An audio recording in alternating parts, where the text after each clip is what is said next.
Hi, welcome to my YouTube channel. Welcome back. Thank you returning viewers, thank you new viewers. So nice to see you, it's been a while. Where to begin? I purchased flowers, which I did not, I don't think, the last time I recorded. I also feel like I need to sit back this whole video because I feel like I'm kind of close to the top of the frame. And I don't want to check the video anymore. I already checked it enough. I'm ready to just sit and record. I normally buy like stems of flowers, usually just one kind, and take off the leaves and cut them and arrange them with my very limited floral arranging skills. But today I saw this and it was only €5 and already put together, but I don't know how well you can see it. It's sitting here on my desk, so I wanted to hold it up for you. So I got the flowers. I also dragged this palm or fern or whatever the hell it is from the corner of the room to put it here where it's in frame. I feel like it needs some water. I don't know. I don't like to take care of houseplants. Or pets, I have learned. It's not my thing. It's enough work to take care of myself. Let me just remember to sit back, make sure I'm in the frame. But my dear friend and now roomie, Anna, wanted me to have a plant in my room. And I like to have a plant in the room. It elevates the space. I just don't want to take care of it. And I like it being visible in this video, so I dragged it into the frame. Let's get set up with the beverage. So today I'm having a Monster. Lewis Hamilton, who's like a race car driver, did this collab with Monster to make a zero sugar Monster, which I only drink the zero sugar one, so thank God it's a zero sugar one. I always want more flavors. But this is like my favorite, I would say, lately. It's really good. It tastes like peaches. So I'm gonna be pouring this into my lead crystal glass with no ice, unfortunately. I have not been using ice lately, and I'm such an ice lover. I go through a lot of ice. So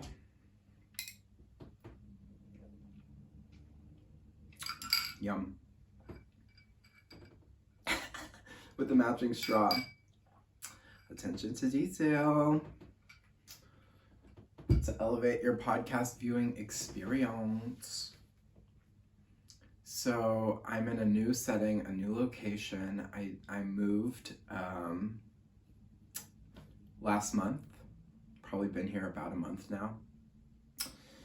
And yeah, I was in my previous apartment for a full year on the lease, and it was time for the lease to be up, and I really loved that apartment. It was in a great location. It was super spacious. It needed a lot of work and renovation that was obviously never gonna happen while I was living there, but it still served me really well for that year. And it had the piano, which was the main draw for me to that apartment. I saw that on the listing online and immediately emailed the landlord and was like, I play piano, please give me this apartment. And it was a little bit of drama moving out with the landlord. Oh my God, should I tell y'all? It's kind of messy and it's kind of my private business, but also I don't really care. Pretty much all it was that through the year of dealing with my landlord, it was quite obvious to me that his finances are a bit all over the place, and whenever he would ask me for the rent, it was always kind of an emergency that he get it, and he would ask me for it early and stuff, and it doesn't make any difference to me, thankfully. I am doing well enough to where I can get my rent together every month, even if it's a few days early. So I never complained. I would always just if I was available to meet with him, pay him for the rent, I would. But that was a bit of a warning for me throughout the year that I was okay, finances are an issue for this landlord. So when it came to the end of the lease, I decided that And there were other like red flags, like him asking if he could adjust the price of rent halfway through the lease that we agreed on, asking if I would want to move into his apartment where he lives and be his roommate, so that he could find someone else to rent the apartment I was living to for more money, which was just an unbelievable ask, if you ask me. And I said no, obviously, but I was just keeping track of all of these really weird interactions. So when it came to the end of the lease, I told him, I was like, I'm not going to pay my last month of rent. Please keep my deposit. And obviously, like, I'm an honest person. If there are any damages to the apartment, I will pay you. And like, we can agree on that. And he like lost his mind. And there was like a little bit of street arguing. It was so messy. It's very unlike me. I avoid conflict at all costs, but I just had such a strong feeling that I would never see my deposit again if I didn't do things this way. Normally, I would go by the book, I'd follow the contract, I would pay all 12 months of rent. But once he realized that like he couldn't really force me to do it, he gave up, and we ended things amicably. And of course, I agreed to like, I think I took great care of the apartment, but since I kind of made that power play at the end, I didn't then want to sit in that position to be like, well, I'm gonna decide the damages to the apartment. So he pointed out, oh, there's a mark here and a scuff here. So I was like, okay, sure. Like, what do you want for it? You know? So that's the drama with my landlord and moving out. And I was he like, so, oh my God. The other thing was that my mom came to Zagreb and stayed one night in my apartment, and it was fine. And then we went on this big trip around Europe, which was really nice. I don't think I recorded after that trip, if I'm not mistaken. Maybe I did. I don't remember when my last podcast episode came out. But if I didn't talk about that, that was a really lovely trip. We did Zagreb and then Plitvice National Park in Croatia, Rovinj up in the Italian part of Croatia called Istria, and then Ljubljana, Slovenia for a day, and then a few days in Vienna and a few days in Prague. We were gone for like a little over 2 weeks. And then when we came back, she was just gonna have to spend one night in my apartment in Zagreb before flying home to the US. And my electricity had been cut off, which like, I always give the landlord the money to pay the electricity bill every month. So like, I've never missed that. But while I was living there, I had also like received letters before that that the electricity had not been paid and that they were threatening to cut it off, which is super stressful. And I would have to like call him and be like, yo, you need to pay the electricity bill that I'm giving you cash for every month. Like, don't let it go into debt. Like, they're about to cut the lights. And he always managed to keep the lights on the year that I lived there, until he was like not happy with me that last month and like intentionally, I don't know if he just didn't pay the bill or if he called the electricity company and told them to shut it off. But like, oh my God, my poor mother had to like get ready for bed by candlelight and then get ready for her flight at like 4 a.m. by iPhone flashlight and candlelight again. So that was not cool. But there was nothing I could do at that point. Anyway, glad to have washed my hands of that. And I'm now living in the family home of my best friend, Anna, who's like the main reason I moved to Croatia, to see her, hang out with her. And I am so grateful. It's actually Thanksgiving in the US today as I record, but I am so grateful to have her in my life. She's a real friend. She was there with me on that street argument with the landlord, defending me better than I could defend myself. She's a real one. And had told me months in advance, like, hey, like the end of your lease is coming to an end, like coming up. So like, if you want to, you're always welcome to come move into our place. There's space for you. And I was like, you know what? I'm gonna take you up on that. Thank you. So I'm living, as I said, with her in her home. And when I first ever had my own apartment to myself, it was in Tallahassee, Florida. I did my first year of grad school in a apartment that was kind of designed for students. You know, it was a 3-bedroom, 3-bathroom, and one of my roommates was one of my dear friends from Houston, actually, another violinist. We were all music students. And like, it was fine, but in general, I like really crave my own space and solitude and like quiet and privacy. And I wasn't sure if I wanted to move for my second year, but the pandemic hit, and I was like, it was becoming a reality that summer before starting my second year of my master's that like all, like most, if not all, of our coursework was going to be online. And we were all just going to be sitting around at home all day. And I was like, ooh, like it's one thing to have a bunch of roommates when we're all busy, but for us to all be home all day together, I was like, I want my own space so I can, you know, be super comfortable. So I moved into my own apartment, tiny, like 1 bed, 1 bath, super tiny. And I loved it. I loved that apartment. It was super basic. But I loved living alone, and I always kind of said and thought like, okay, now that I've had a taste of having my own place, I never want to go back to sharing a space with roommates. So I was a little bit nervous to move back into a situation where I have roommates, but I really like couldn't be happier here. And I don't feel at all like I'm not having my needs met in terms of time alone, because it's my best friend and her brother who live here, and they both have day jobs, you know? So all day I have the house to myself, to work, to chill, to do whatever I want. It's also just like, in general, I like to be a clean and tidy person, and I would say it's not who I am naturally. I was not raised with like a natural like work ethic to like take care of my space. It's something I learned and have to work at in adulthood. And I'm pretty good about it, but I would say living, having roommates again, I'm even better about it, right? Because I want to be considerate of them, especially the way they have like graciously invited me in. It just makes it that much easier to do the dishes and clean up, and like I'm happy to do it. I don't even have to think about it, and there's no like part of me that wants to put it off. So that's kind of nice, actually. And yeah, happy here.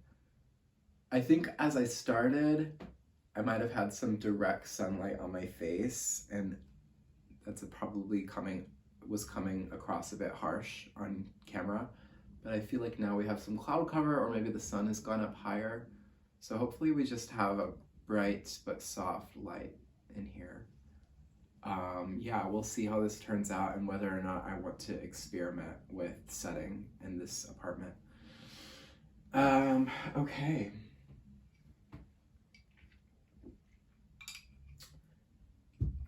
I did just take like the bare minimum of notes this time. I remember the last time I recorded feeling a little bit scatterbrained. So I'm just a few days back from Barcelona. I went to Barcelona last week on Monday, and I was there from Monday through Sunday, and I got back to Zagreb Sunday night. And I went because I was invited by the organizers of the Barcelona Knit Festival to be a workshop teacher. And it was my first time teaching workshops at a major festival, or at any festival. And yeah, I really loved it. It was a super positive experience. I did put off like organizing my workshops until like the week before the trip, and I definitely like was stressing myself out and giving myself such bad depression the week before because I kept procrastinating so badly.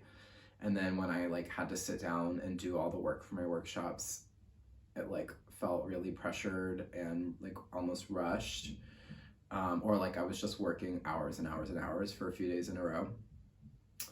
Like, because there's not like any projector, like I can't project a video image of my hands, you know, or something. I was taking a ton of pictures of like every step of these techniques that I was teaching, and gave all the students like 10-page long handouts that had like everything we were going through in the class, both with pictures and written text and like swatches patterned and written out and charts and all of that. But once I got it all together, I actually like didn't finish totally putting together my workshops finalized until like the second day I was in Barcelona. And then I had to like go find a print shop, and thank God for technology and Google Translate, and the fact that you can go on Google Translate and just click on the camera option, because I went to like a self-service print shop where I had to like navigate the software that they had on the computer with the interface for printing, and it was only in Spanish, but I was able to just look through my phone and figure everything out super easily, which was really cool. But I got all of that ready, and I when they were organizing my travel, I had asked the organizers if they could fly me in early and that I would just take care of my own accommodation for the first few days, because I've never been to Spain and I wanted to take advantage of being in a new place in a major city to get to do a little sightseeing, be a tourist, have some experience there, and not just go there for like a day of work and then go home. And to be honest, I did not do that much sightseeing or that much tourist stuff. I was working, like before the festival, I was finalizing my festival workshops, and I also had a pattern release that week. I had plenty of free time as well, but I also was just coming off of this trip with my mom that still feels fresh, which was such an amazing trip, but it was really like over 2 weeks of like solid sightseeing from morning to night, and like going out and going to restaurants, going to museums, seeing churches, hiking, like doing everything, seeing concerts, which I feel lucky to have been able to go on that trip, to be able to do that. But I was just a little bit like vacationed out and like touristed out. And I was like, I have work to do and I just want to kind of chill. So I went to La Sagrada Familia, the like famous contemporary cathedral. And I was gonna go in because I was there, and you could only book your tickets online, and I checked online on the day I wanted to go, and they're booked solid for days in advance. You know, it's such a huge destination that you have to book a time slot and you have to book days in advance because the tickets sell out. And honestly, I did not even care. I was like, I don't need to see inside a church. Like, I'll live, and there's probably gonna be more opportunity. If I really want to go see inside, I'm sure I can make that happen. But it was nice to see the outside, take a selfie, and then I walked north of there to Park Güell, which is like this large estate where I guess the artist Gaudi lived, who's like a huge figure in Barcelona. Don't ask me any more info on him or any like history or anything. I don't know. But I really enjoyed Park Güell. I was there for a few hours walking. I walked around the entire park. It's pretty large, and stopped many times to read my book. So Barcelona was nice. And then the festival was great. My workshops, I thought, went really well. I like am not nervous to get in front of a group of people and talk and share my knowledge. Like, it was my first time teaching knitting workshops, but I have a long history teaching. My main source of income since I was a teenager was teaching piano and violin lessons, and mostly one-on-one, but I also have experience, you know, leading master classes for like large groups of high school students preparing for auditions and stuff like that. So I'm comfortable in that role. I just was putting off having to put together the documents for the workshop. That a little bit made me feel like I was in school again. And like, I honestly never really loved being a student and never loved homework assignments. And that felt like a homework assignment to have to do all that preparation. But what's really nice about having done it now is that I will have those documents forever. Like, obviously, if I feel like I want to tweak them in the future, I can, but the foundation for those workshops is done. And if any organizations want to have me come and teach either of those workshops, they are ready to go. So that's really nice. The workshops went well. I loved my students. I loved my classes. I had around 10, 11 students in each of my classes, which I felt like was a really good number. In the modular class, oh my gosh, where did I even put that little swatch from my class? I don't know. Oh my god, I'm never ready. I'm never ready for my podcast, unfortunately. I don't think about like what I want to show in advance. I feel like it's gotta be right around here somewhere. I don't have that much space to put that much things. But is it really not over here? I'm gonna show these yarns, so I'll go ahead and take those. Did I put it up here somewhere? No.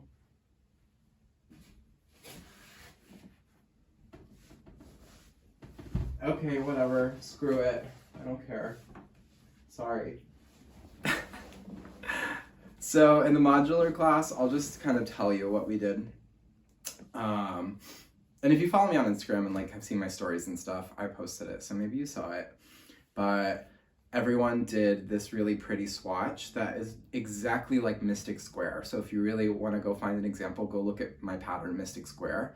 But it's like you start with a square and then you use my modular technique with picking up stitches and decreasing to knit 4 panels around that center square, almost like a log cabin quilt motif block.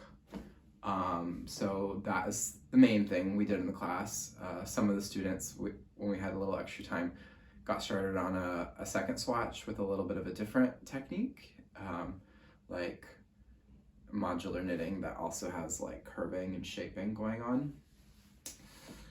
But everyone finished their swatches. We took a cute selfie together at the end, holding up our swatches. That was the class I was like most excited to teach because I feel like that technique is just really interesting and it's something more unique to me. Not a lot of designers are using that technique, and I also think a lot of knitters are quite mystified by it until they try it. And it's so funny in that class, about like 30 minutes in, once we were like really starting to get through our first modular piece that was joined onto the center square, someone in the class was like, wait, that's it? Like, it's that easy? That's all you have to do? And I was joking, like, yep, like, did you really need to take this 3-hour class to learn this? Probably not. But no, it was fun. And like, to fill up the workshop time, and you know, because the technique really is that simple. And I was telling them, like, you could learn this technique just by buying any of my modular patterns and following the instructions. I get the comment a lot on those patterns that they are really clearly written, and like, people cannot imagine how the technique is going to work before starting the pattern, and then once they read through the pattern and knit it, they're like, wow, like it was so clear and it came together like easily. But I really wanted students to leave that workshop with perhaps the possibility of coming up with their own designs or ideas using that technique, even if it's something really simple. So we went into the math of it, which is not something I would ever include in a pattern. It's just not necessary. But we really went into the math side and how you come up with your numbers, how many stitches to pick up, the rate that you pick those stitches up to keep it even, that kind of thing. And some people want to know that and would actually go home and like try to knit something modular that they come up with, and other people probably really have no interest in anything beyond just knitting modular patterns of mine, which is also fine. But I wanted people to have that option. And yeah, what's really nice about a 3-hour knitting workshop is that there's just a lot of time spent knitting together, where we can all just kind of chat and get to know each other and laugh and talk about knitting, talk about whatever. So that was fun. And then my second workshop was a beginner's lace class, which like I was honestly less excited about teaching that class, even though I love lace knitting, but I just felt like, well, like an intro to lace class is more, it's like a basic technique of knitting. It's not a basic technique of knitting. Like you could be a fantastic knitter and never knit lace. Like it's not like something you have to learn, but it's a standard technique. Whereas modular knitting is not something you see that much. There's like a ton of resources for learning how to knit lace. Like if you really wanted to learn how to knit lace, you could probably find a lot of really good YouTube videos, for example, you know? So I kind of felt like I was teaching something that maybe didn't need to be taught or just wasn't as exciting to teach. But then once I got into the class, I had so much fun teaching lace, and also there was so much to talk about. The class could have gone on 4 hours easily. Because I wasn't sure, that was the main thing I was concerned about with designing these workshops, was that the pacing needed to be right, and I needed it to be not too long, not too short. So with both workshops, I really tried to pad those documents so that there was absolutely no way that we would get through the main part of the class and have like an hour left over, right? So I think I included instructions for like 5 or 6 lace swatches for that class, and it was clear once we were like 30 minutes into the class, I was like, we are not going to need to do 6 different lace motifs. We ended up doing Look at My Holes swatch, and then a Dappled Lace Raglan swatch, and that was the main 2 swatches of the class. And then with a little bit of leftover time, for those who wanted to do another, we did a pure mesh pullover / pure mesh tank top swatch. And I was really happy with those. We were kind of skipping around the document, but those were the main ones I wanted to hit. Especially Look at My Holes and Dappled Lace Raglan. And that class was much more hands-on. Like that class had me like walking around the room demonstrating how I do certain stitches and stuff, which I was happy to do. There was a few people in that class who had knit some of my lace patterns already, and there was even someone wearing a Dappled Lace Raglan, and I was like, what? Like, you're a pro, you're an expert, like, why are you here? And like I said also at the beginning, I asked everyone around the room to talk about their experience level with lace knitting, and it was all over the place in the class. Just the knitting level was all over the place in the class. There was one knitter there who had only been knitting for like a month, which was like, I'm really glad they took the workshop. That's very adventurous. And I thought they did super well. But for example, the knitter who had made a Dappled Lace Raglan, which they were wearing in the workshop, it was beautiful. And I was joking, I was like, you could teach this class. But it ended up being really nice that they were like, well, actually, I'm super like hesitant about knitting from charts, and when I knit Dappled Lace Raglan, I only followed the written instructions, which I included written and charted because I know some people have a preference there, but I kind of imagine that the majority of people, for a somewhat complicated lace pattern, like having raglan shaping along with a 8-stitch 8-row lace motif, most people are going to want to prefer to use the chart. So I was surprised that this knitter was like, yeah, I only use the written instructions and I never use charts. And I was like, okay, that's actually perfect, because that was the big part of going through that swatch, is we talked about how to read and comprehend a knitting chart and how to best use it to our advantage. And then I encouraged everyone in the class. I also put the written instructions in the class document, but I encouraged everyone in the class to go off the chart, which I think everyone did. So it felt like everyone walked away learning something in both my classes, and I'm really happy about that. Oof, I didn't eat breakfast, and it's hitting me now. Oof, cancel this podcast episode. I need to eat.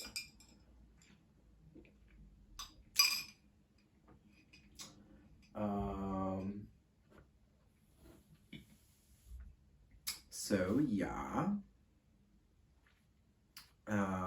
The organizers of Barcelona Knits did a great job. They were well prepared, super nice. They own a yarn shop in Barcelona called La Nalu. I don't know if I'm saying that right. It's spelled exactly how it sounds, La Na Lu. And I had a chance to visit the yarn shop the day before the festival, and it's a really sweet yarn shop with a beautiful selection. I got to meet some fellow industry creatives that I've never met, which was exciting. Everyone is so sweet and so charming and friendly. I got to meet and talk to so many cool knitters. It was so funny, like, I was really just at the festival on Saturday. The festival was Saturday, Sunday, and both of my workshops were on Saturday, and Sunday was my travel day, so I didn't feel like I needed to come back. But I had a morning workshop that ended at noon, and then I had 5 hours break. So I walked to the vendor halls, which were a bit crowded at first, and then I had lunch. Then I tried the vendor halls again, and they were much more relaxed, and I was able to get a couple of things. And then I didn't want to go through the city or go to my hotel. I was down to just hang out at the convention center. So I found a bench outside and was just knitting, and I had a couple of people from my morning class come and knit with me and chat with me. And then a lot of people approached me while I was knitting to say hi, ask for a photo, which I really like to do that. I like a little attention, okay? I've been talking to friends about my experience last weekend, and I was like, I am a celebrity in such a small niche way in this very hyper-specific community. So I never actually get to feel like a celebrity unless I'm at a big knitting event. So on those rare opportunities, it's really fun to have so many people coming up to me and saying nice things and telling me they're fans of my work and they love my patterns and can I take a picture. I really enjoy that, not gonna lie. And it blows my mind that so many people came up to me and were like, oh my God, I wasn't sure if I should approach you. I don't want to bother you. And I'm like, no, please come say hi. Don't be shy. And it's really sweet that people want to be respectful, because some people were like, I didn't know, maybe this was only your 5 minutes of break that you're going to have today. I'm sure you're busy. And I was like, no, please. I have 5 hours sitting here to knit, and I really want to chat with people and meet new friends and take photos. I will say, big dilemma for me as someone who, I don't know, as a real freak when it comes to how I like to look in photos. I never could decide whether I wanted to just smile in the photos that I took with people, which I think in probably 80% of the photos, I just smiled. A sweet little smile. Not even a little, a sweet big smile, like a toothy grin. But I almost never do that when I'm taking photos of myself or taking photos with my friends. I either have some really subtle freaky smile that makes my cheeks go up and makes my nose go thin like a weirdo, or even worse, I'm doing duck face. I love to. So it was a dilemma. Every time someone pulled out a camera, I wanted to do my elegant and kind of serious series of faces that I do, but I was I don't want people to look at the photos they took with me and think that I was mad or unhappy to be in the photo, because I don't think my go-to photo face is the happiest looking. So I smiled. If I felt like people were taking multiple photos, then I would try to switch it up. I also would just kind of assume people would take more than one. So like I would catch myself trying to like change poses, but of course most people are happy to just have one photo and like also assume that like that they're like taking my time or something. And I'm like, I'll take 30 photos. I don't care. I like to have a lot of photos. So yeah, that's funny. And it's wild to me that someone would be nervous to speak to me as a knitter. So if you see me out and about, come say hi.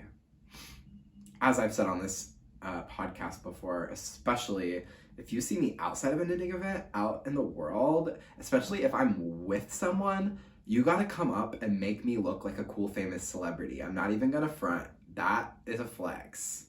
It is a flex to be like having a coffee with one of my non-knitting friends and to have to say, can you give me a second while I take a photo with my fan and sign autograph? Like, I'm ridiculous and full of myself. Sorry. Oh well. Oh my god. Why am I not wearing my jewelry? I'm like, the past few days, forgetting to put my rings on. I went to the market. Where's my other ring? Went to the market this morning and took a little video of me knitting with my coffee. And I was like, oh, I wish I had my rings on for this content. Other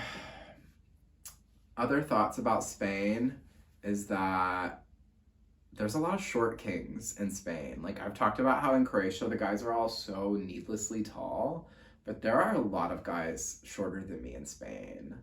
And there's a lot of hot guys in Spain, and a lot of hairy guys in Spain. I'm not someone who has like intense preferences on like body hair. I can go either way. But I will say overall in most of the communities I've been a part of, hairlessness is like highly valued and sought after amongst gay men, and I don't like that. Like, I find it okay as a personal preference. I don't like it as a greater, like, common value in a community. That is the part where I find it icky.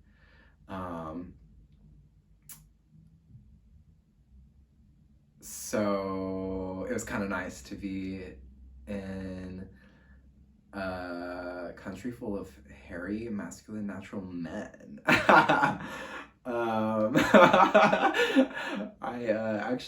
went on a date with this one hot Spanish guy while I was there, and he really didn't speak English, and I really don't speak Spanish, but I know like probably 35 words, and we communicated with my limited Spanish and spiritually. And it was a fun little date, I'll say that much. So, yeah, Spain was good. Moving on.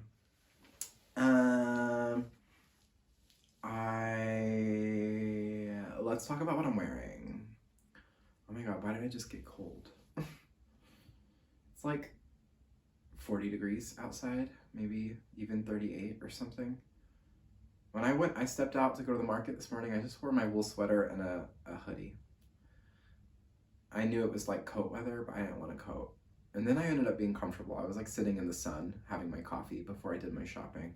So that was fine. But I am wearing a new sweater design that I've come up with, a very simple, basic drop sleeve sweater. It is probably going to be called something like the bulky basic drop sleeve or something like that. It is knit with Lang, probably pronounced Long. I think it's a German brand, but I feel like I am used to hearing people say it with like an American accent, Lang. So whatever. It's knit out of Lang Yarns. I think it's called Wool Addicts Mystery. And I saw this yarn as well as a sweater sample knit up in a different color at a yarn shop in Vienna on my trip with my mom at the yarn shop Vol. I don't know if it's Vol or Vola. Volvin. Volavin. I don't know. Really sweet yarn shop. And yeah, I fell in love with this yarn immediately and bought. I like went back to that yarn shop 3 days in a row to keep buying more yarn until I was confident I had like the correct sweaters quantity. And I did end up having like, I pretty much used all the yarn that I bought. Yeah, I love this yarn. It's super soft. I knit it flat and seamed. You can see the side seam just because I wanted the stripes not to be super thin. I didn't want like 1 to 2 rows of each color. I wanted more. And with this, I ended up getting, I mean, it's, the fun thing about this yarn is that it's like totally, almost feels random. Like not all the skeins even had all the colors, and the order of the colors was different from skein to skein, and also how long each color run was different. But I would say the color changes occurred between every 1 to 4 rows. So if I had knit it in the round, first of all, like the top half, I did it top down, and from the shoulder to the armpit would have to be knit flat either way, because you need an opening for the armhole at the end. So then I would have it like this till here, and then it would suddenly, the stripes would get much narrower from the armpit down if I had knit it in the round. So I knit it flat and seamed it, and then the sleeves I knit in the round. But the pattern is gonna be, it's already written up mostly. I actually should sit down. I think I need to calculate yardage, and that's probably about all that's missing on that pattern. But what was I gonna say? The pattern is written so that you... Hi, hello, very unusual cut in the middle of my video. I'm so anti-editing that normally it's one continuous take. But I was just in the middle of talking and talking for a long time, and I heard a notification go off on my phone, and I was like, that's odd. I wonder if that'll be heard in the video. And I was like, well, now I'm a little bit paranoid if it's recording, so let me just check, because normally the notifications don't go off with sound when you're recording video, in my experience. So I got up and looked, and my screen was black. I was not recording. And I was like, what the hell? Like, I'm pretty sure I checked to make sure I was recording when I started. And I went and I looked, and I had about a 40-minute video. And we're at that point in the video now. So luckily it wasn't all lost, but it did cut me off, and I was wondering why the video would just stop recording. And then my biggest fear came true. I checked my storage, and my iPhone is full. So I usually delete these podcast episodes off my phone as soon as they're on YouTube, but I did find one like hour-and-a-half video that had not yet been deleted. So I deleted that, and just a handful of other short videos I could find. That's the easiest way to free up space for me at this moment, is to just get rid of other video content.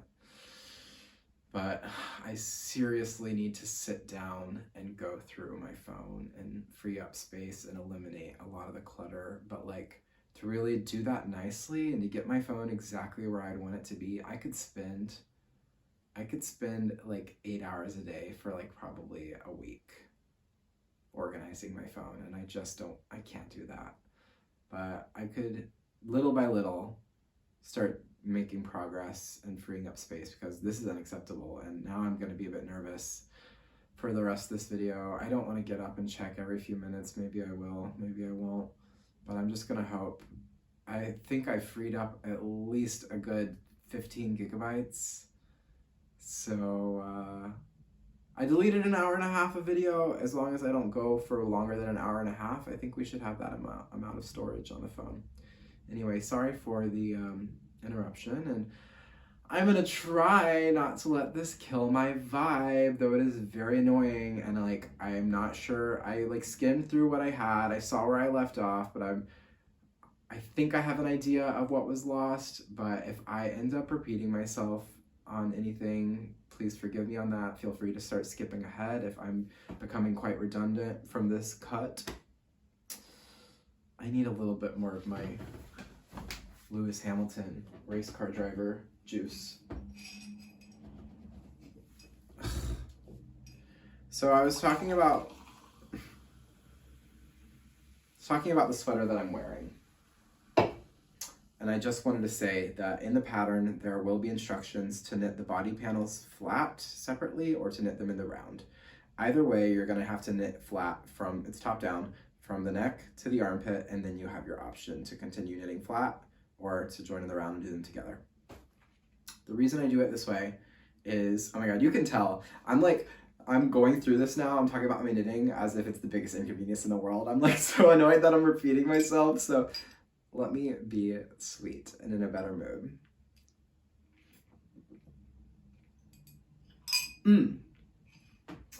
So I do it that way just so that as someone who loves to use an interesting color changing yarn, if I'm using a color changing yarn, I want to knit flat. I don't want to change the rate of the stripes between the top half and the bottom half of the sweater. And in general, I want to make the stripes a little bit wider than narrower, right? These stripes already aren't that wide. If I knit the whole thing in the round, then every color would only be 1 or 2 rows before changing, maybe even less than 1 row before changing, which I did not want.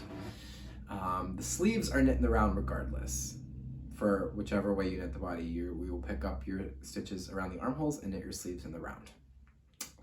I don't know if I already said this, but if you're interested in testing this sweater, it will probably be announced on my Instagram story next week. That is where I always announce test knits. It's usually the only place where I talk about test knits, so keep an eye there. If you're interested in test knitting, my test knits are pretty low-key, low pressure, low stress experiences. So don't be scared. If it's something you've had any interest in trying, feel free to apply.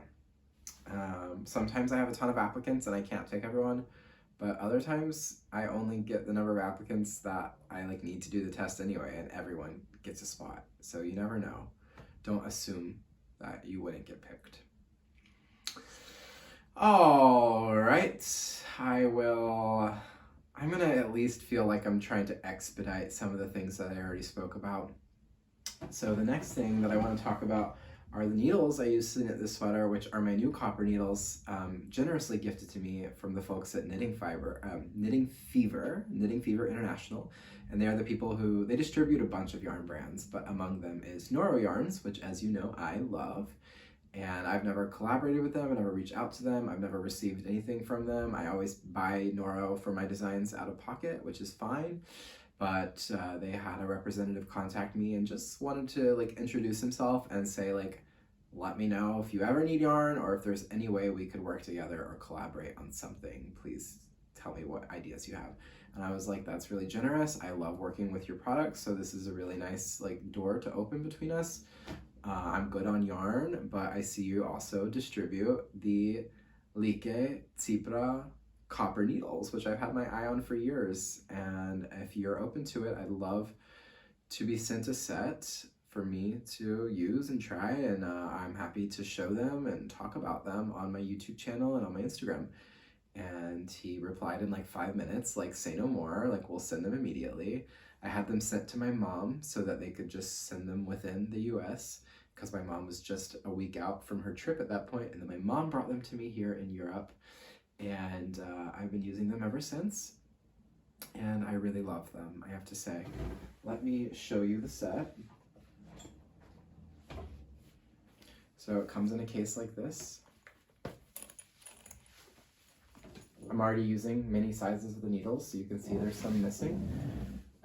But this is what they look like. I think they're solid copper. They're really pretty, and there's also some copper elements on the case.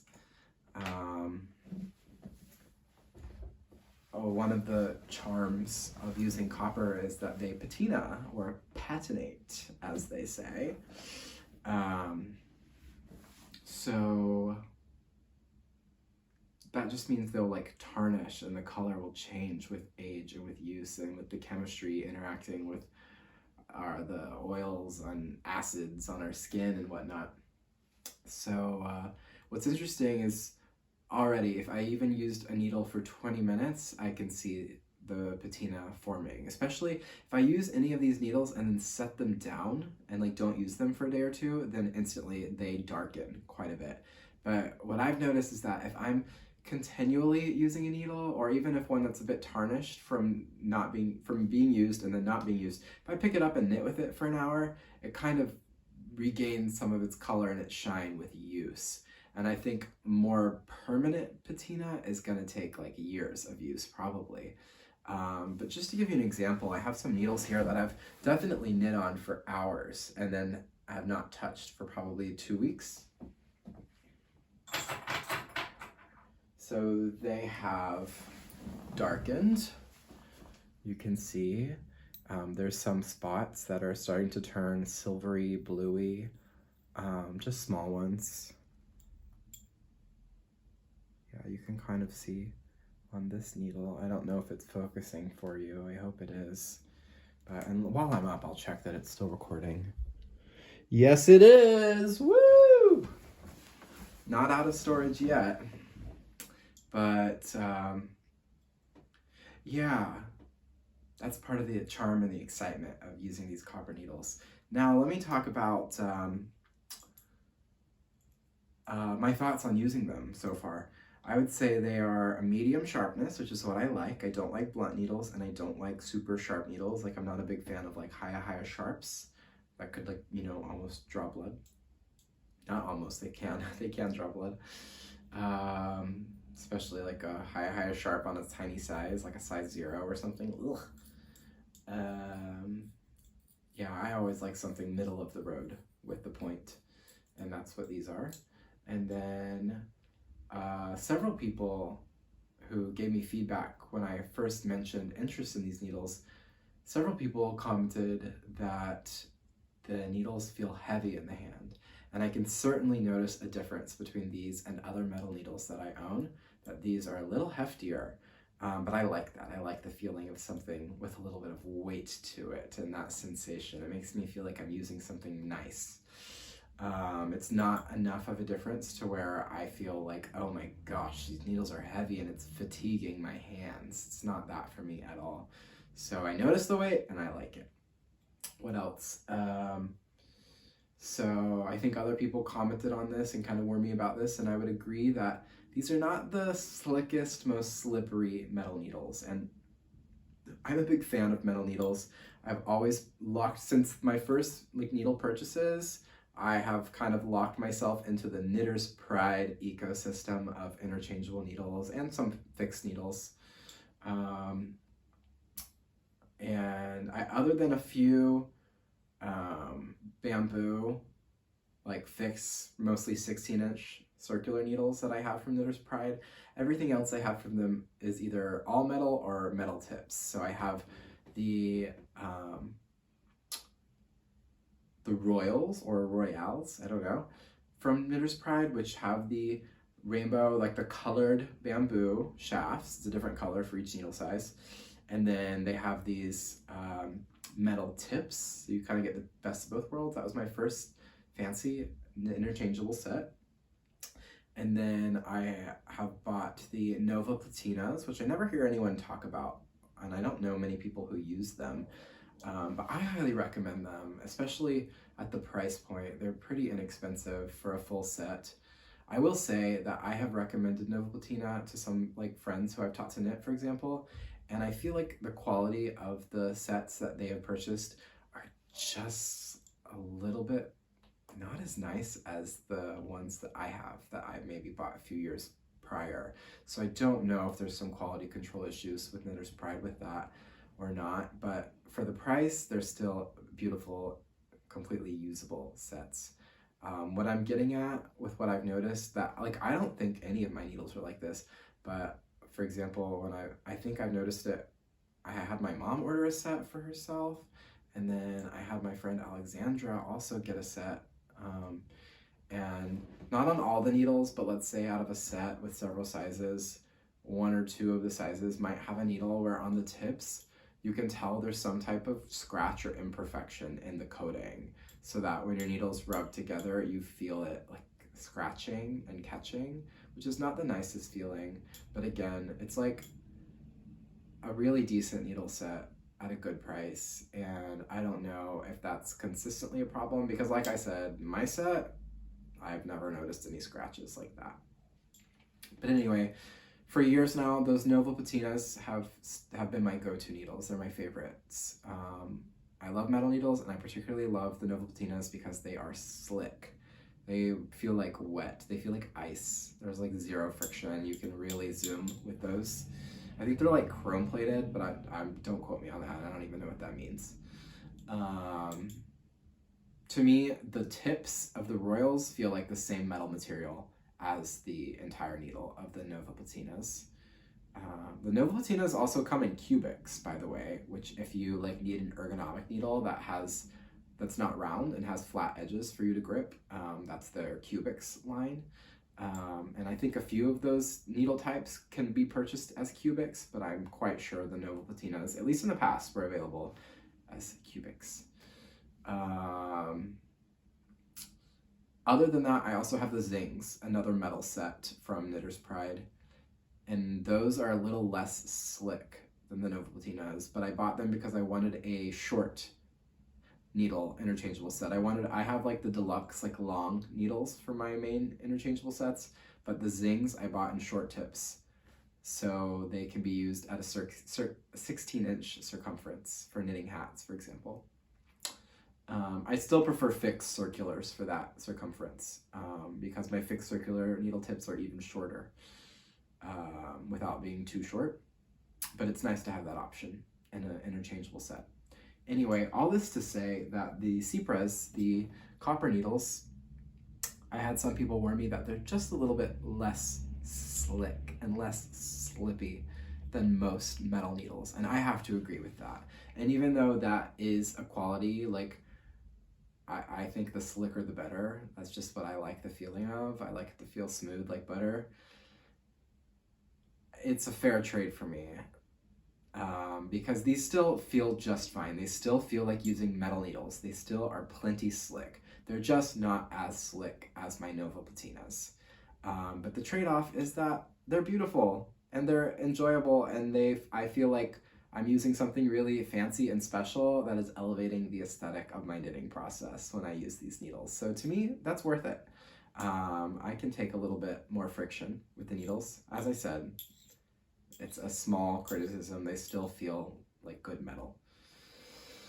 So yeah, if you're interested in them, that's what I have to say about them. That's what I think. The other thing about this set is that it comes with cords that are able to rotate, which I know many needle brands have that innovation, but this is my first time to have interchangeable needles with rotating cords, and that is a really nice feature. So what I mean by that is that at the join of the needle tips, here I have some on a cord, the needles can turn.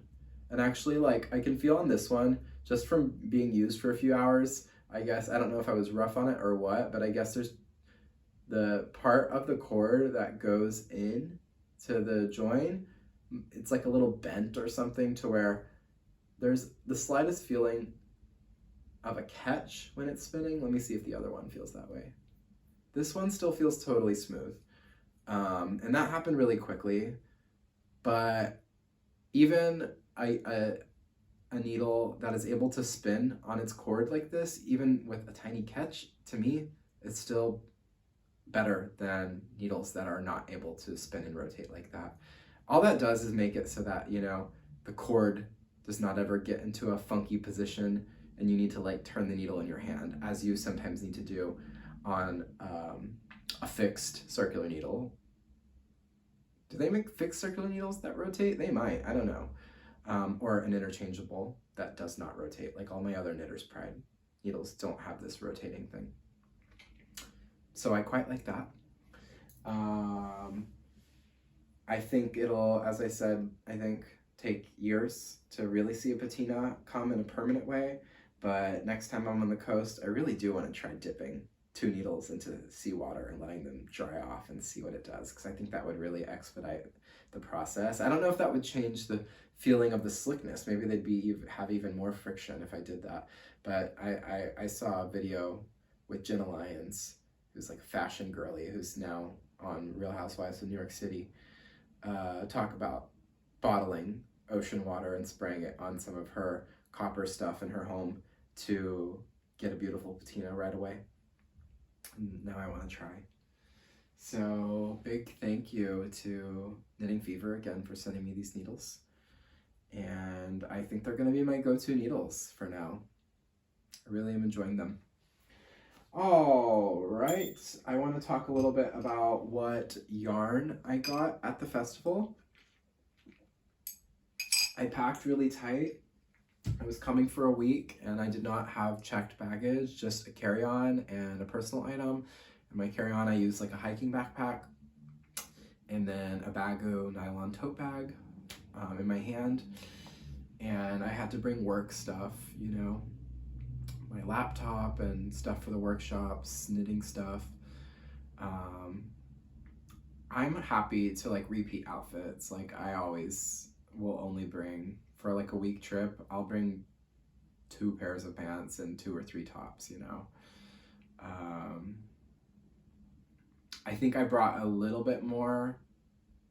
I maybe had 3 pairs of pants and like 4 tops because I knew I like had an outfit that I wanted to wear for the knitting festival, and I thought I might go both days of the festival and like had 2 hand knit tops. I had this sweater, which the weather ended up being so warm in Barcelona, I wore this the day that I traveled just to free up space in my backpack because this was the bulkiest thing that I brought by far. But if I hadn't needed the space, I wouldn't have worn this once. But because I was packed so tight, I also brought 2 pairs of shoes because I really wanted my clogs for the festival, for the look that I wanted to wear. And I am not ashamed to admit that I love the extra 2 or 3 inches that my clogs give me. So I brought 2 pairs of shoes, which normally I wouldn't. The other pair of shoes I brought were my Hoka's, my running shoes, which I always have like really grand intentions to do a little exercise when I'm on a trip, and it's really difficult usually to hold myself to that. But 2 times on my week in Barcelona, I went on like a 5-mile run, like 2.5 miles to the coast, and then I swam on the beach. It was warm outside, and then running back to where I started. So about 5 miles altogether, which is more than I've run before. But since it was broken up by the swim, and I really ran back slowly and relaxed. So it didn't feel like a marathon, but it's definitely more than I've really run in the past. So that was nice to stay active, and those Hoka running shoes came in handy, but I did not want to wear my Hokas. And I like the way they look, but I wanted a more elegant, me-made kind of vibe for the festival, right? So anyway, all that to say, I was packed tight and didn't have a lot of space to acquire yarn.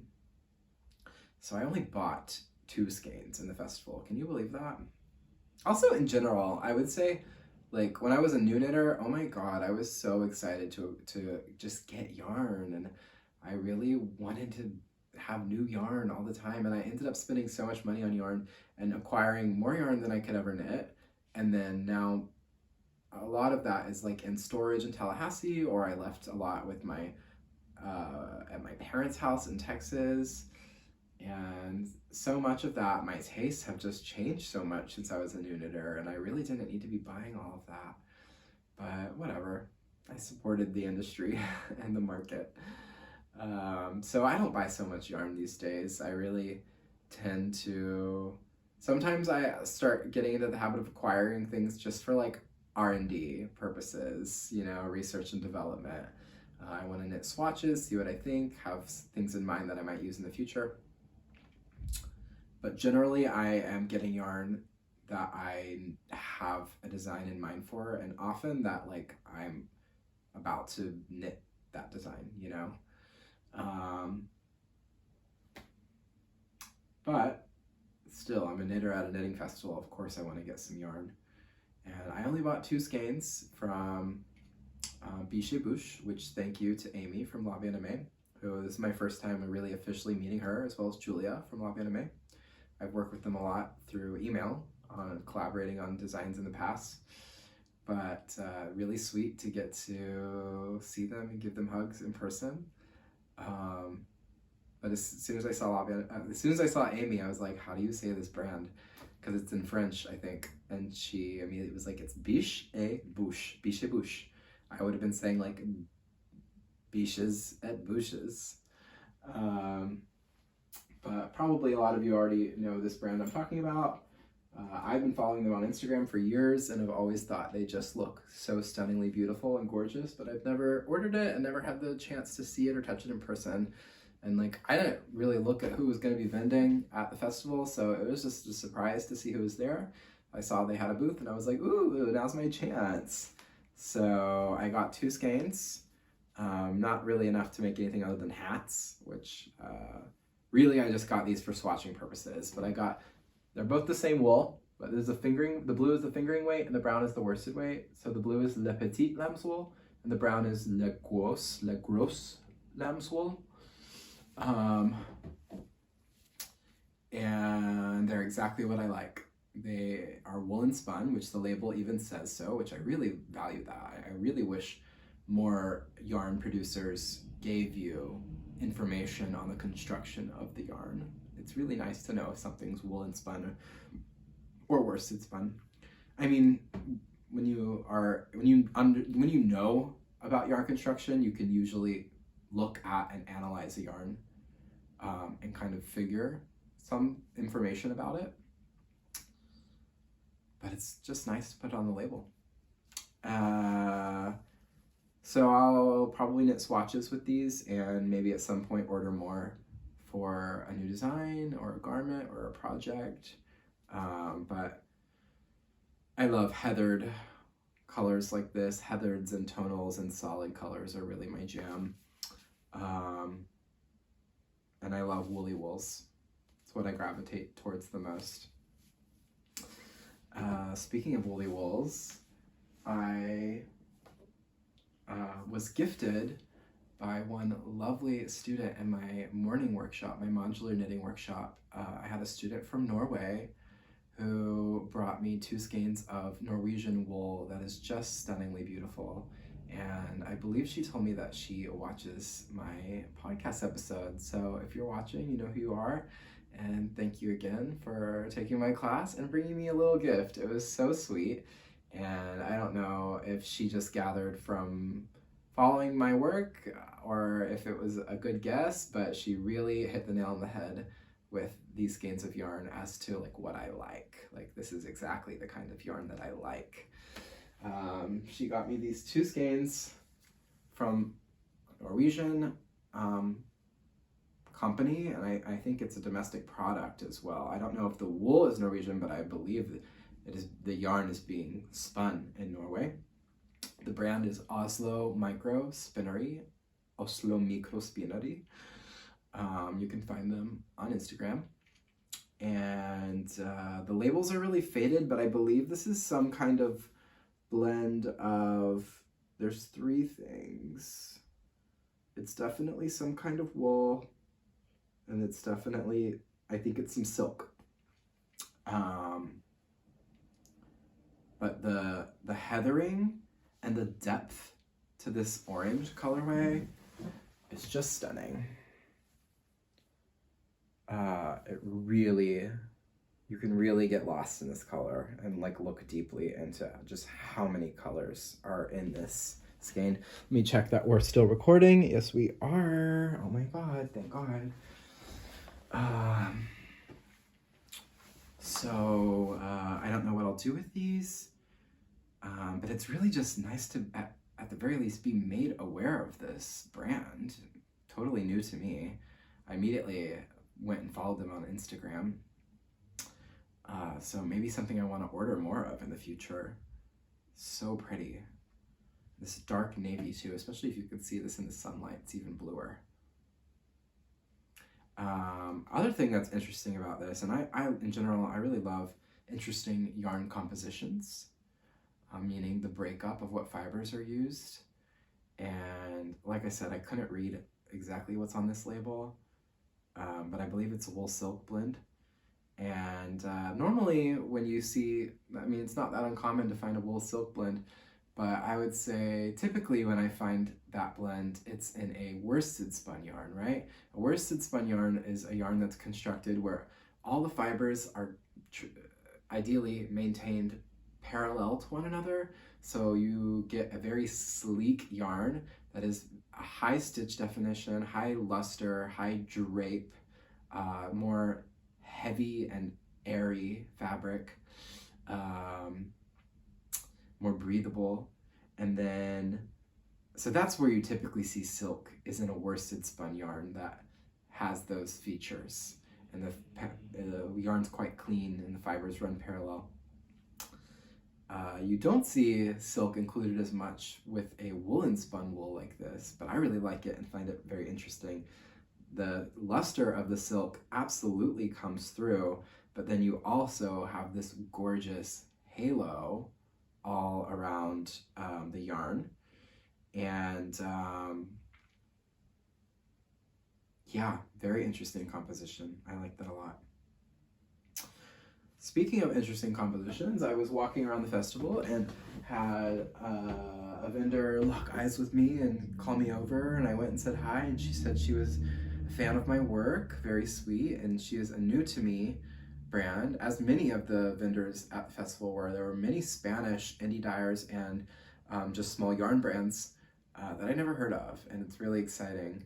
I couldn't take home very much yarn, but I was walking around finding skeins that caught my eye and taking pictures of brand names and yarn labels, just so I could go back and reference in the future, maybe order something online.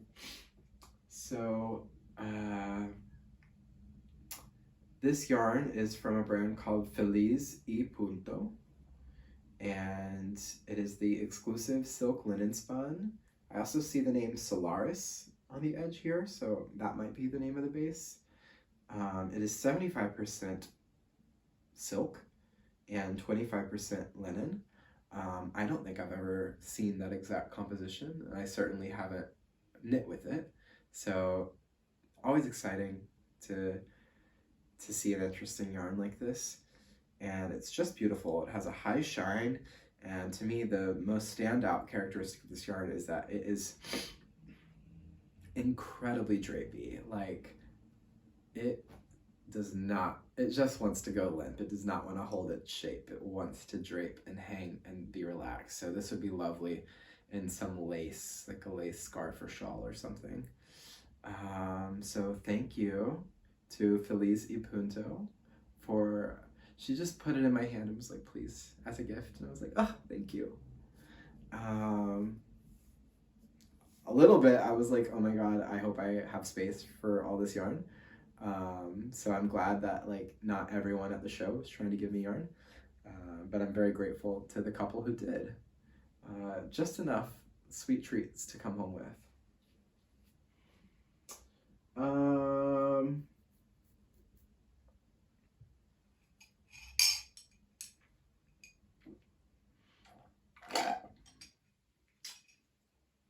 I also talked about, and I think this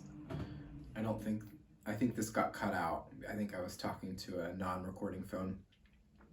But I wanted to acknowledge that in the last episode, I was talking quite openly about feeling down and depressed and blue. And I just want to thank everyone who watched the video and left a comment. In general, the comments on all my YouTube videos are some of my favorite messages I receive on any social media platform. I don't know what it is about this audience, but I just get the best comments and really enjoy reading them and responding to them and liking them and whatever. I think the comments that I get here feel more genuine, and I think it's because I'm more genuine here. Like, the people who watch my videos are getting to see me be more myself than I am anywhere else on the internet, just because I have greater opportunity to do so here. So in turn, when people are leaving me comments, they also are coming from a place of like, y'all are actually getting to know me a little bit better. So I received so many comments from people empathizing with my struggles with depression, and a lot of other people saying they deal with similar kind of this low-grade chronic depression, which, as I said, I feel like has always been a part of me since I was a little kid, and will probably always will be a little bit who I am, and that's okay. but so many like sweet, supportive, empathetic comments, and really, I don't think there was a single comment that felt like overly preachy or overly scared. Like, you know, sometimes people can seem so overly concerned for you in a way that feels annoying or othering, or like makes you feel like, oh God, like, am I not taking this seriously enough or something? But no, nothing like that. No, no like unsolicited advice really. So thank you for that. Thank you for those who watch in general. Thanks for those who comment on any video, but particularly on my mind were the comments on my previous video of people relating with me and supporting me. It's really sweet. And I have to say that, as I knew I would, like, it's been my life, is just this steady pendulum of swinging of kind of slow ups and downs from week to week or month to month, what have you. But I definitely feel like I have been on the upswing the past month, really. I got a little bit stressed out when I was preparing for this Barcelona trip, but other than that, I've been feeling really like powerful in my day-to-day routine and workflow, and generally feeling emotionally quite stable. But I think one thing that has really helped me a lot is moving into this apartment, which I already talked about moving here, I think, at the beginning of the video. But as much as I'm someone who has valued having my own space and values my solitude, I also recognize that sometimes I over isolate myself, and it's not the best thing for me. And I'm so grateful to get to now live in a space shared with one of my best friends in the world, and it's just so easy for us to hang out and chill together for hours every day. So I think that's been making me happier. And also just in general, having my routine shaken up, as annoying as moving is, having a new environment and a new routine and new faces every day, I think has had a really positive effect on my mood. So yeah, just wanted to update y'all on that front. And let me glance at my little iPad so I know what to talk about next. I had a new hat pattern come out.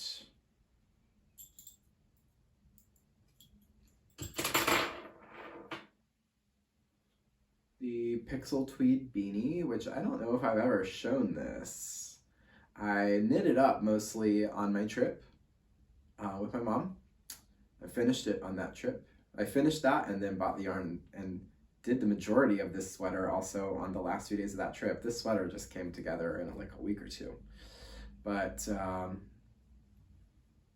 this uses the same stitch as the sweater that I have shown in progress, and I might have shown finished. I don't think I wore it for you yet, but I think I held it up and showed it. Same yarns, it's the Moondrake Soft DK yarn, and in these 3 colors. They all have electric in the name. It's like electric candy pink or something, and then like electric green, electric blue, something like that.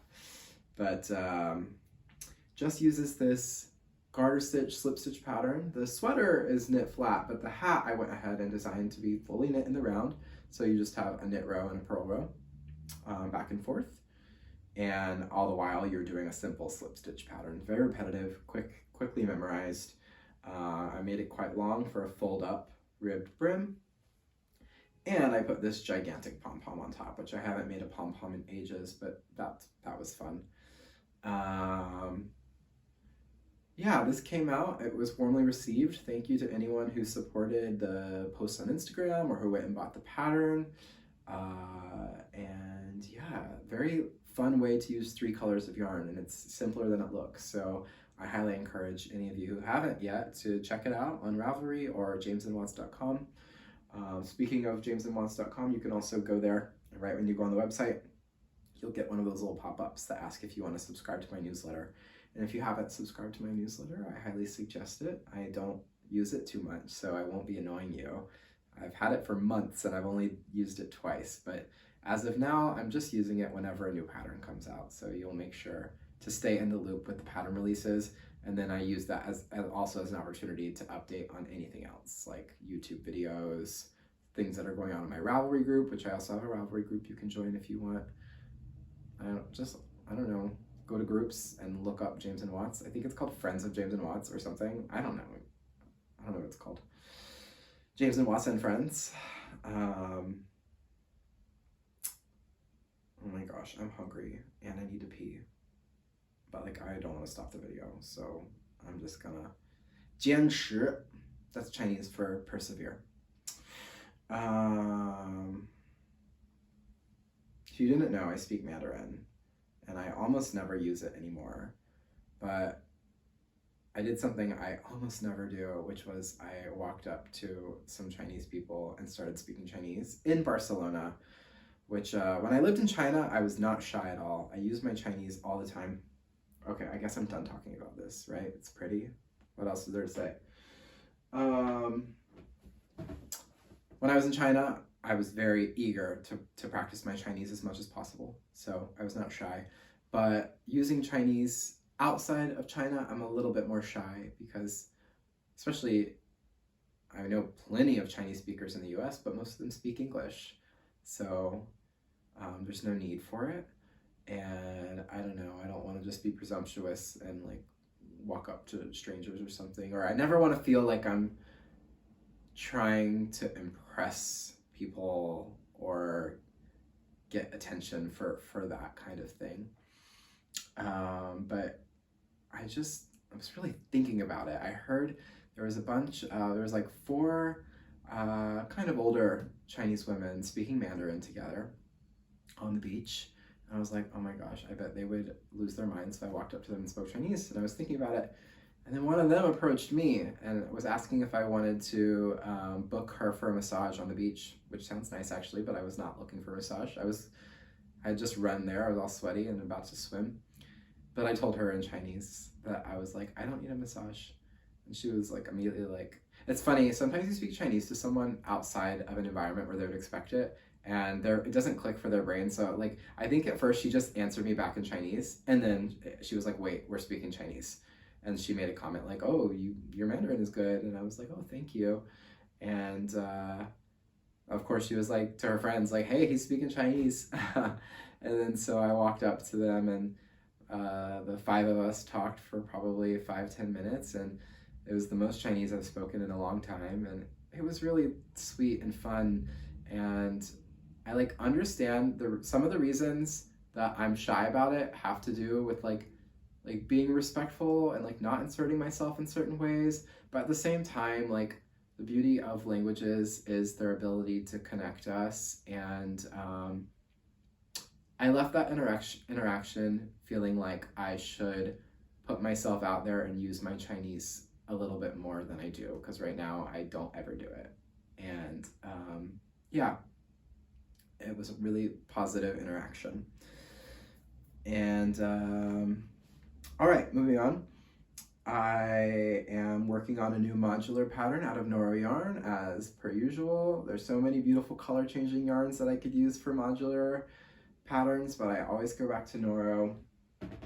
And I finished the back panel. I don't know what I'm gonna call this sweater, but it's gonna be another rectangular, simple silhouette, as all my modular designs are. They're all just boxy.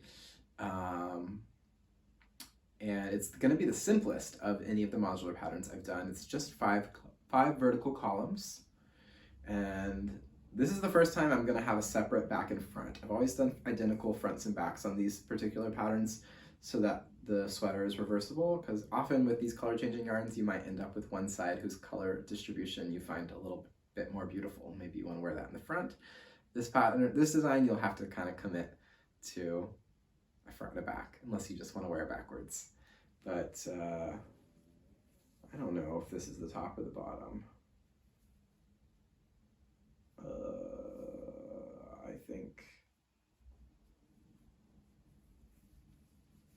I feel like this is the top. Not that it really matters.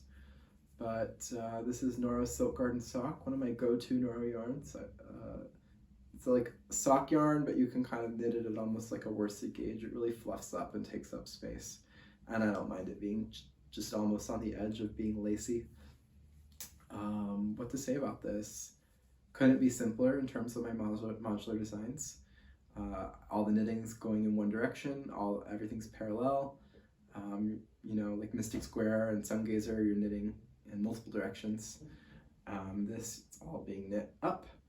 And what's really going to be cool about this is just there's a lot of room for playing around within this. Like, this is the most basic I could have done. I just used color changing yarn and went through and did the 5 columns. But I would really like to have some test knitters play around when this goes into testing, probably maybe in a month or something.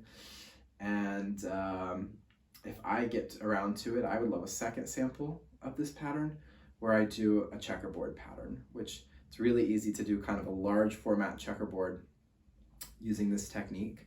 What I want to do is use like maybe Noro for one yarn that's color changing, and then I want to do like a solid color of mohair for my second color and do a mohair Noro checkerboard. How cool would that be?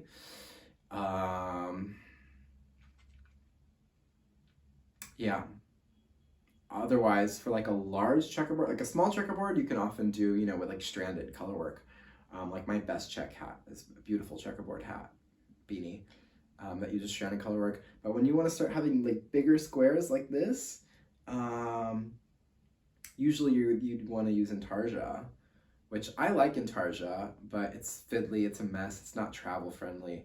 This is very simple. You're never working with multiple balls of yarn. If you wanted to do a 5 square checkerboard row, then you need 5 balls of yarn on intarsia. You would be working with 2 balls of yarn. Really even 1 if you're cutting and leaving ends, because it might be enough rows to where you wouldn't really want to strand it, so you would just be reattaching the ball when you change colors. But yeah, excited about this. What else? I'm working, so this sweater was so fun, and it's for the first time in a long time that I've done something as simple as just like a stockinette drop sleeve sweater, like such a vanilla kind of basic knitting pattern, which I've always avoided those in the past and felt like, oh, so many designers have already done basics, like I shouldn't do it too, there's enough good ones. But I've kind of changed my tune on that, and like we all bring something different to these basics. And people who like my writing style will like a basic from me as well. But my idea with what I want to do is I want to do a series of drop sleeve sweaters. I want them all, like I was describing on this one, that will have the option to knit the body flat or in the round. I want them to all have that feature, just as someone who loves color changing yarns and likes to encourage other people to have fun with those types of color changing yarns. I want that option in the pattern. And I just want to do 5 or 6 of these patterns at 5 or 6 gauges, keeping the gauges really like even and clean, like 3 stitches per inch, 4 stitches per inch, 5 stitches per inch, and so on, maybe up to like 6 as my finest gauge.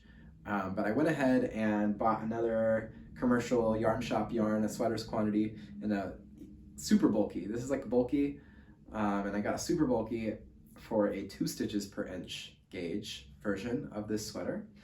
And of course that came together. It's not done, but like the majority of it has come together in just a few days of knitting.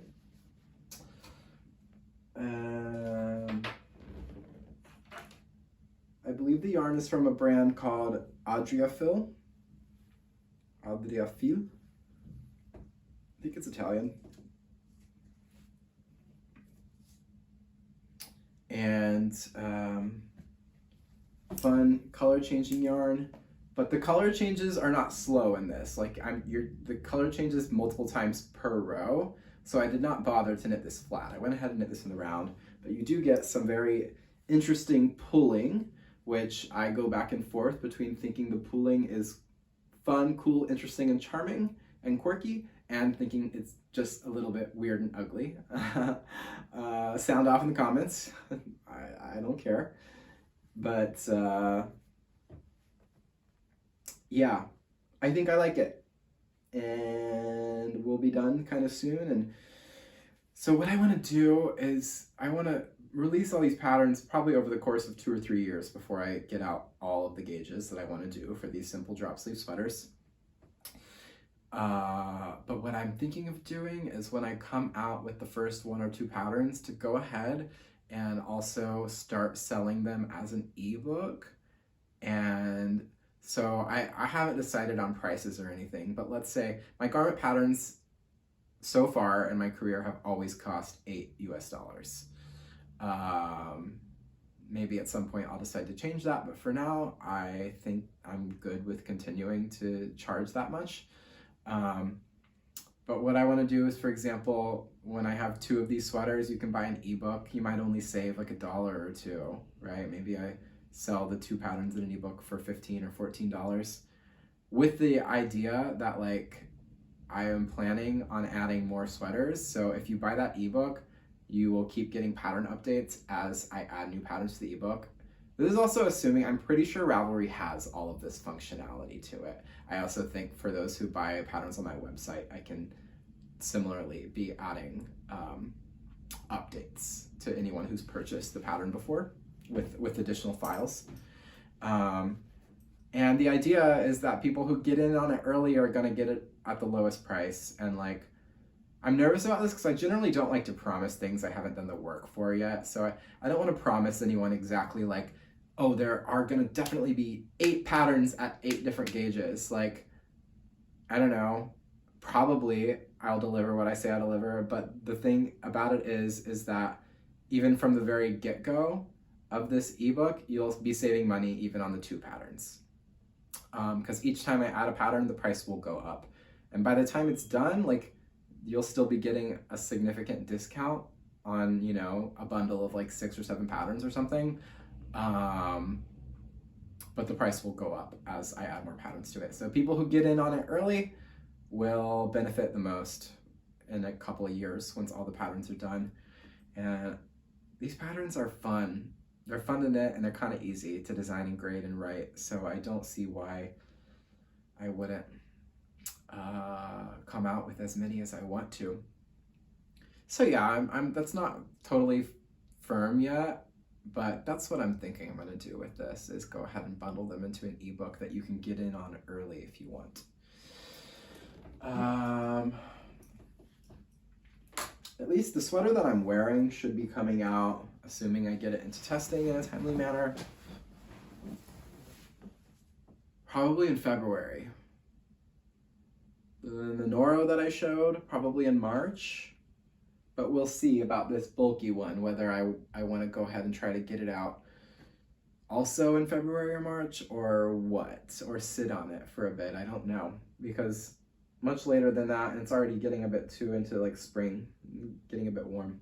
I also need to decide what I'm going to do for my birthday design this year. That's always a big important design for me, is and I've done that since the beginning, is come out with a new pattern on my birthday to announce my birthday sale.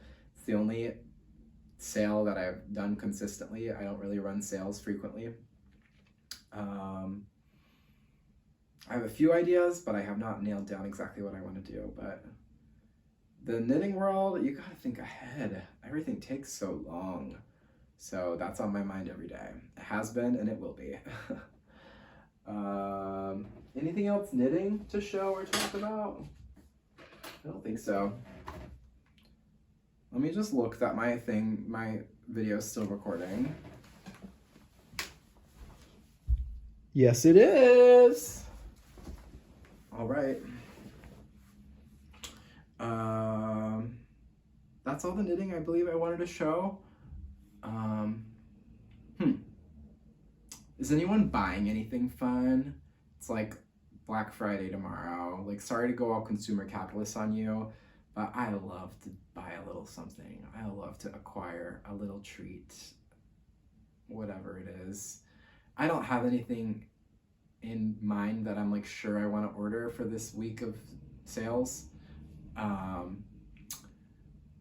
But I have been looking at this one jeweler on Etsy, and I've been wanting to buy a ring from him for a few months, and it's probably been about a year since I bought a new piece of jewelry, so it's time. I might order a ring soon. He's actually based in Barcelona, and I sent him a message before I went, and I was like, hey, I'll be in Barcelona. Is there any way I could see your pieces in person? And He does not do any in-person sales. He doesn't have a showroom, you know, he just is a jeweler working at his house, so I understand that. It was a little bit disappointing though. I probably would have bought something directly from him if I could have seen it in person. It would have been nice also to try on, to determine if I needed a resize or what. He primarily works in like silver with some gold accents, which I've always like, since I've gotten into jewelry, have gone for gold, even though it's like expensive, just because I'm a fan of yellow gold and that it doesn't tarnish.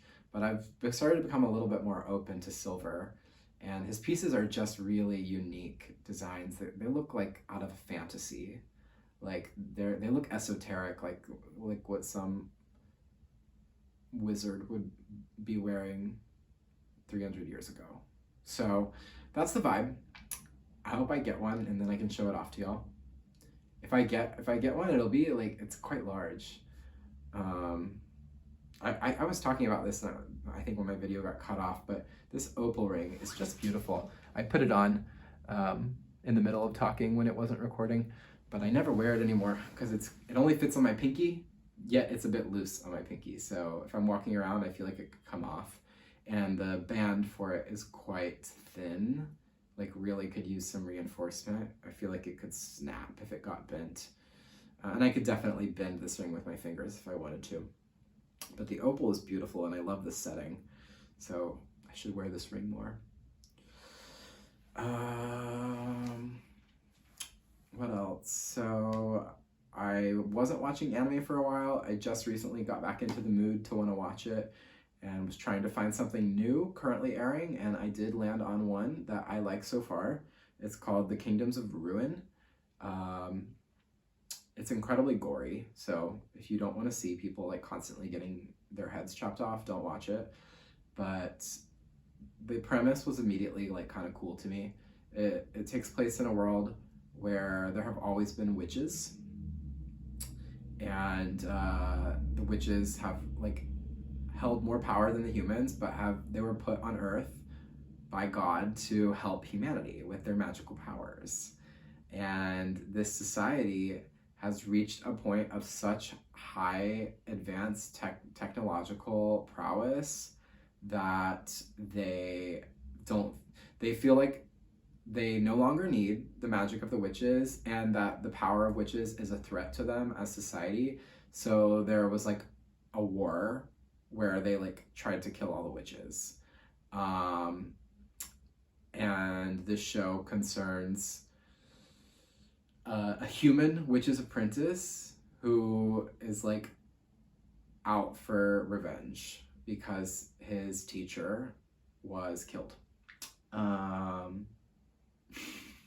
Sorry, this plot is kind of like grim and serious, but it's a cool show. I like it so far. It's also, there's just been so much like repetitive, formulaic, average anime the past few years, especially with all these isekai shows, which for those of you who watch anime, you probably know what I'm talking about. If you don't, an isekai is a genre of anime that has just become hugely popular over the years, where usually it starts off with the main character being killed somehow. Usually they die within the first 5 minutes of the show, and then they wake up in a completely different universe, often with like extreme powers, right? So isekai means like new world. They're often very heavily inspired by video games, and often they're really entertaining. They're like easy to process and watch, and they are so formulaic that they're really fun. But there's just been too many isekai shows over the past few years. I'm tired of the genre. So when someone has an interesting plot and it does not involve the trope of waking up in a new world, I'm excited by that. TV. I'm mostly watching Real Housewives. I'm working my way through Real Housewives of Atlanta for the first time ever. I started from the beginning like a month or two ago, and I'm on season 6 now. Probably almost done with season 6. And there's 15 seasons, so it's quite a lot to get through. I slowed down on Atlanta a little bit just because there are now 2 currently airing seasons of Housewives that I'm keeping up with. Real Housewives of Beverly Hills, which was one of the first ones I got into. is back, and that is super exciting. As well as Real Housewives of Salt Lake City, which is actually the first franchise that got me into Housewives. And it's to this day like one of my favorites. It's one of the funniest. It's completely ridiculous. I've seen many people who are into Housewives talking about Salt Lake City online, and I think so many people are describing it perfectly as it feels like a parody of Housewives. It feels like Housewives satire more than a real reality TV show, because that is just how ridiculous it is. But they truly are just a ridiculous group. Very funny if you're into reality TV. Not watching a lot of shows right now, but then there are some that I want to watch. I just found out last night that there's like 4 new episodes of The Crown, which I thought the last season of The Crown that came out a year ago was whatever. I feel like they're really drawing out the Diana stuff, and it's kind of boring. Like, go ahead and let her die already. Like, please. Sorry. I'm gonna keep watching it though. I'm invested enough to want to keep watching it. I'll probably start watching it tonight. And then there's also a new season. I think they went ahead and put the whole season. I don't know if they're coming out with episodes, but I think the whole season's out for the new season of The Gilded Age on HBO, which I watched the first season. It's from the creator of Downton Abbey. It very much has that vibe. It's like, I understand how they're getting me. It's like kind of a silly show. Nothing even really happens, but you're just getting into the costumes and the dynamics of class and the period piece and the drama, and everyone in the cast is like famous like stage actor. They all like have Tonys and stuff. I liked the first season, and I'll probably like the second season. I've also been seeing people talk about it on TikTok and stuff, and they're really making me laugh, making fun of like themselves watching it, of like nothing happens on the show, but like a main character will go like make a face like that, and you're like, oh, I can't believe she just made that face. Like, that's the drama of the episode. Okay, it's silly, but I think I'll watch it. Though I have to get on a VPN, a virtual personal network, if you don't know what that is, to watch HBO on my HBO Max account. Now it's just called Max because like HBO and I guess Cinemax, is that what it is? Like, became, they integrated, they're a conglomerate. Before they became Max, HBO Max was working in Croatia, and then when they switched to Max, it became a new app. Even though like my membership that I prepaid a year for in advance, I always pay for the full year. I split it with a friend. It just automatically, transferred to the new Max. It's kind of messed up, and I feel like they owe me my money since I paid for a service that I could use in Croatia, and now I have a service that I can't use in Croatia without using a VPN. So like there's a number of shows I'd like to watch on HBO that I'm just too lazy. I have a VPN, but I don't really like to use it too much if I don't have to. I feel like it kind of slows down my computer. Even when I turn it off, I sometimes feel like my computer's running a little bit more slowly for the gaming that I do on my computer, since I play computer games. Anyway, that's it on TV and anime. I'm reading The Wheel of Time. I was talking about how much I loved watching the show, but I am now reading the first book. There's a prequel that was written at some point that I skipped. I know like some people start with the prequel. I decided I just wanted to start with book 1, and if I want to read the prequel later, I can. I'm really enjoying book 1. I'm almost done with it. I already keep saying this like line from the book so much. The wheel weaves as the wheel wills. It's just such a good line to throw out there. Or also referring to things as becoming a part of the pattern, like things that we cannot change, things that are already set in motion are a part of the pattern. So yeah, that's now my explanation for anything. It's the wheel weaves as the wheel wills. Has anyone read it? Does anyone want to read it? feel free to join me on Wheel of Time. I don't know if I'll finish it. I can't say that I can commit to that. It's like more than 15 books, I want to say. It's quite long. I am playing, as I said, I always am playing Heroes of the Storm with Anna on my computer. But other than that, I also just started a new game on Nintendo Switch, which is a remake of Super Mario RPG from Super Nintendo, which is one of my favorite games that I grew up with. It's like the first turn-based RPG I probably ever played or saw my brothers playing. So it's very nostalgic, and I was very excited when they announced they were doing a remake of that game for Nintendo Switch. But it's really pretty. I'm really happy with the visuals of the remake, and other than that, it feels very true to the original game. So I'm playing that. I don't know if we have any fans of Super Mario RPG, but super fun, funny game with good music, good visuals. I am back in the gym. It's always a little bit stressful for me. I'm trying to make a bunch of progress when I have time to be super consistent with the gym. And lately it just seems like I travel kind of regularly, and sometimes I'm traveling for a long time, and I lose some progress for sure. I always feel like I have to restart a little bit when I get back to it, but I'm very dedicated. Once I'm back in Zagreb, if I'm not traveling, I'm going to the gym most days. So I immediately hit the gym when I got back from Barcelona. I'm back into it. Yesterday actually marked 1 year since joining the gym and my first time working out and getting into strength training. So I never thought I would be so into it, but I'm proud of myself for keeping this up for a year, and it feels like it's going to be part of my lifestyle for a long time to come, and I'm good with that. So that about covers everything I wanted to talk about. I'm still a bit bummed. I still feel like my flow on this video really did get a bit interrupted by running out of storage space, and the one time I tried to have a video clip that I added into the larger video for this podcast, just going into iMovie and putting those clips together, since they're such large files, took, I actually don't think I was able to do it. It took like over an hour, and then I think I was like, whatever, I'm not doing it. But I'm gonna need to put these clips together or upload this as 2 separate videos in 2 parts, which I really don't want to do that. So I'll figure out how to get them. I know how to put them together. It's just a matter of my phone gathering the processing power to handle putting 2 large video files together in iMovie.